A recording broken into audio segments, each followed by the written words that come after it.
On parle souvent des commissions des tours de service, mais c'est qui et quel est leur rôle?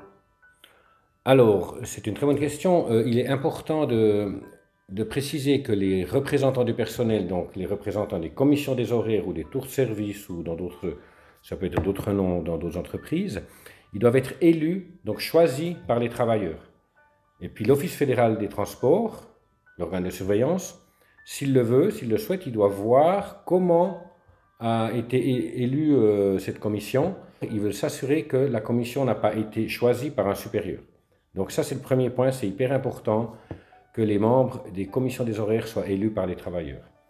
Leur rôle, une fois qu'ils ont été élus, c'est un rôle consultatif et puis aussi pour signer les conventions. On le sait, dans de nombreux sujets de la loi et de son ordonnance, il y a écrit moyennant convention avec les travailleurs, par exemple pour réduire un tour de repos, pour avoir des pauses réduites entre 30 et 44 minutes. Là, il faut des conventions. Donc il est hyper important de savoir le rôle, c'est de consulter les collègues. Et une fois que tout le monde est d'accord sur le principe de la démocratie, bien entendu, eh bien, ils peuvent en procéder à la signature des conventions avec l'employeur.